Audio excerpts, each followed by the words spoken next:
Eli was only 14, yet the silence between him and his best friend felt heavier than anything he had ever carried. Just a week earlier, they had argued over something small, a misunderstanding about a project they were working on together. But in a burst of frustration, Eli had said words that cut too deeply, words that could not be taken back once they slipped into the air. His friend, hurt and disappointed, had turned away, leaving Eli with nothing but the weight of regret pressing on his chest. Every day since, Eli found himself replaying that moment in his mind, as if watching a broken scene on repeat. He saw his friend's eyes, filled with hurt, and felt again the sting of his own sharp tone. At school, the laughter of other classmates seemed distant, as though he was separated from the world by a wall he couldn't break through. He longed to speak, to say he was sorry, yet whenever the chance arose, the words froze in his throat. His fear was simple but paralyzing. What if his friend no longer wanted to hear from him at all? The guilt seeped into everything he did. Even at home, the weight followed him. His books remained untouched, his sketches unfinished, and even the music he used to enjoy felt hollow. It was as though the spark inside him had dimmed.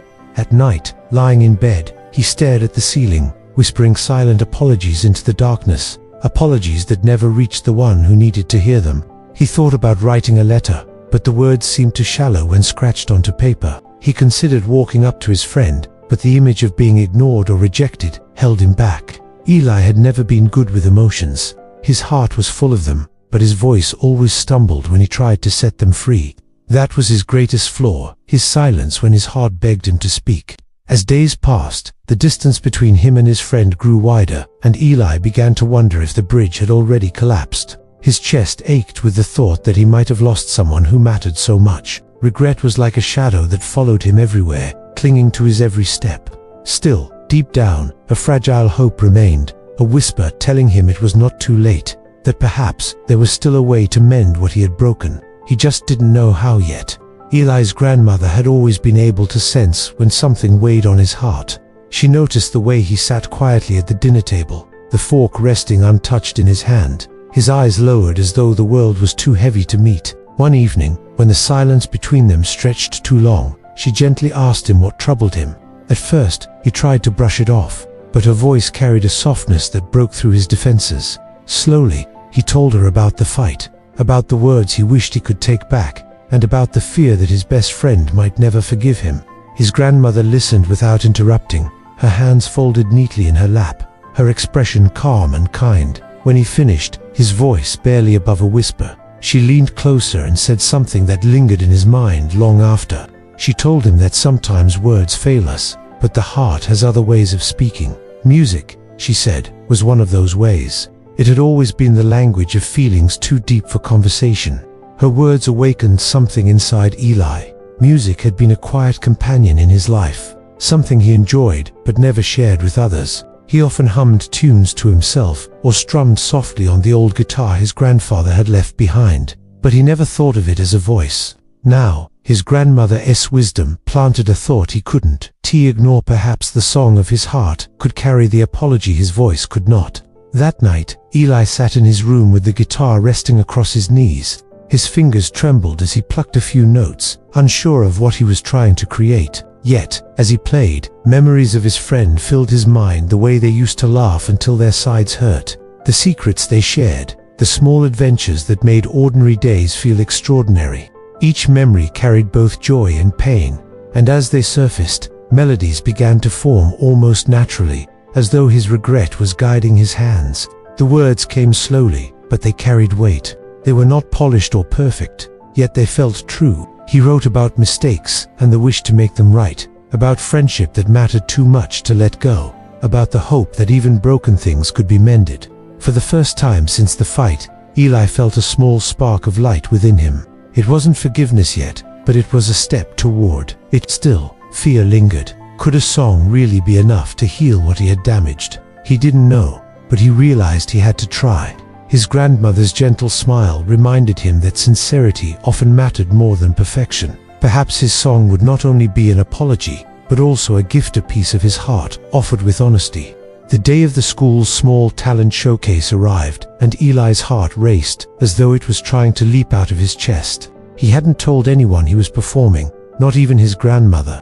The thought of standing before his classmates filled him with dread, but deeper still was the quiet determination that pushed him forward. He knew his best friend would be in the crowd. If words had failed him, then perhaps the song would carry what his voice never could.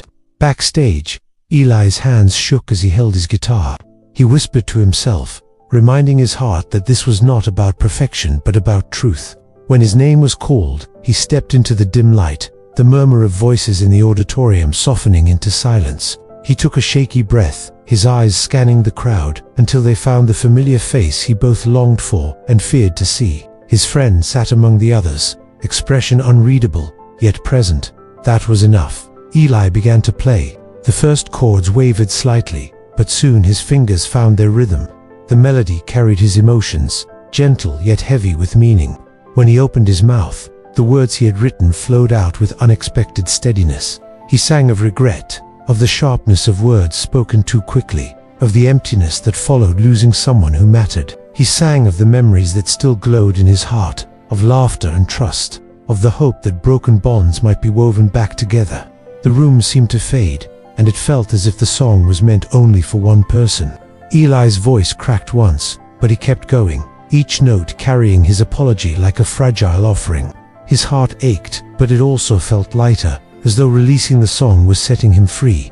When the final chord faded into silence, Eli dared to lift his eyes. For a moment, the room was still. Then, among the faces, he saw his friend. There were tears glistening, and though no words were spoken, Eli saw the forgiveness written clearly in that gaze. His friend gave a small nod, a quiet sign that the song had reached him.